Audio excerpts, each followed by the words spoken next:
El plástico y sus componentes siguen siendo el principal enemigo de los océanos y las miles de especies que allí habitan.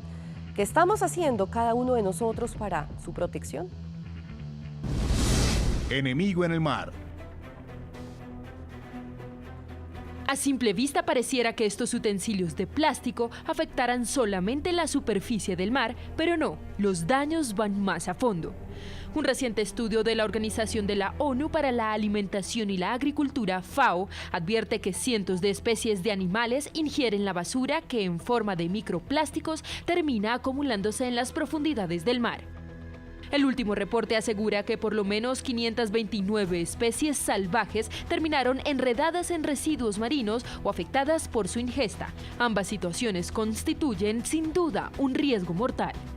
Los microplásticos de unos 5 milímetros de diámetro, presentes en numerosos productos como los cosméticos, son ahora una amenaza latente para algunas especies que los absorben, tales como mejillones, langostas, gambas y sardinas. La FAO resaltó además el peor caso estimado, el de una porción de 225 gramos de mejillones, que supondría consumir 7 microgramos de plástico. La investigadora Amy Lasher asegura en el estudio: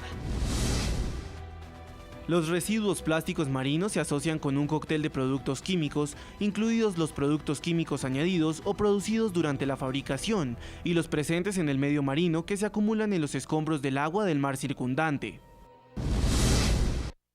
En Quito, Ecuador, saludamos a los protagonistas de la noticia. Yolanda Cacabatze, presidenta de la organización de conservacionista WWF. Gracias por estar con nosotros en Clímax de NTN 24. Recientemente usted sacó un relevante informe en el que asegura que los océanos son ahora los basureros de la humanidad. ¿Cuál es la propuesta entonces de su organización para cambiar esta situación tan difícil? Uno de nuestros principales programas, cuando digo nuestros, es del Fondo Mundial de la Naturaleza, la WWF, es el tema de océanos. Tenemos un grupo de técnicos, de expertos y una red institucional muy amplia alrededor del mundo, a través de la cual llegamos a los decisores de gobiernos y decisores del sector privado, porque tenemos que también integrar a aquellos líderes o aquellas personas responsables de estos procesos que están dentro del sector productivo. Y por supuesto, eso quiere decir que tenemos que involucrar a estos líderes en el cambio de comportamiento, en el cambio de sistemas de producción.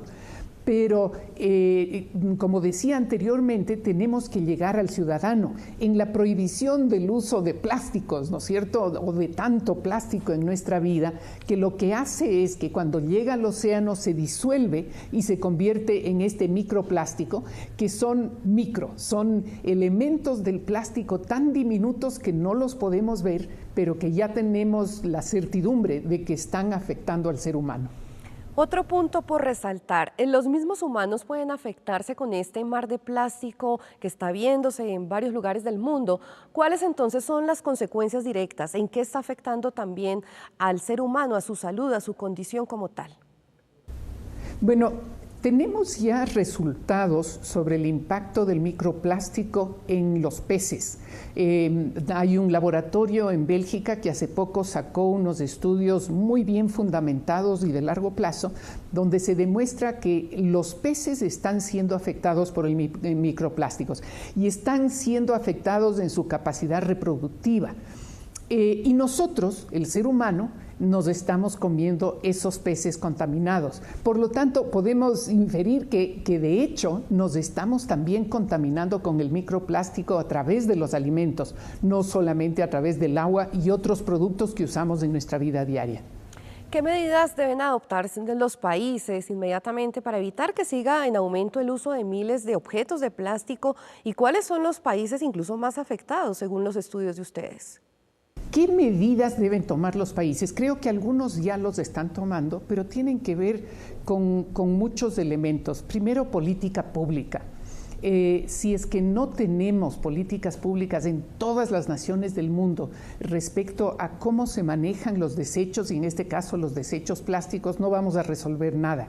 No importa cuántos plásticos recojamos del mar, de esas islas flotantes espantosas que tenemos sobre todo en el Océano Pacífico, si es que no hay un control para que esos plásticos no vayan hacia los ríos y por lo tanto al mar, no vamos a lograr nada. Pero también tenemos que repensar la conducta del ciudadano.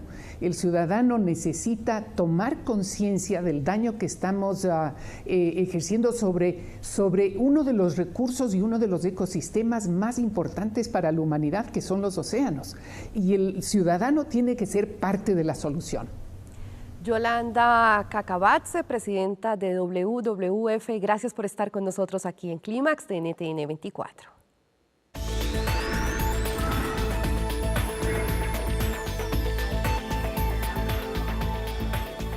Y autoridades de Haití avanzan en un proyecto para luchar contra el calentamiento global. Contra el cambio climático. Haití decidió avanzar en una iniciativa para luchar contra el cambio climático y la deforestación, debido a su gran vulnerabilidad frente a los desastres naturales. Como parte del nuevo plan, el gobierno y diversas organizaciones firmaron un acuerdo que prevé una inversión de $300 millones durante 10 años. La misión de la estrategia tiene como fin reducir la degradación del medio ambiente, ayudar a las comunidades a prepararse frente al cambio climático, mejorar las tierras fértiles y proteger los medios de producción. El proyecto llamado Haití Prend Racine, que significa Haití toma raíces, es un paso vital para establecer estructuras contra el cambio climático, dicen los líderes del proyecto. Expertos aseguran que Haití es uno de los países con mayor riesgo frente al cambio climático y durante los últimos años ha recibido el impacto de diversos fenómenos naturales. Uno de ellos, el huracán Matthew, que en octubre pasado afectó considerablemente gran parte del sur del país.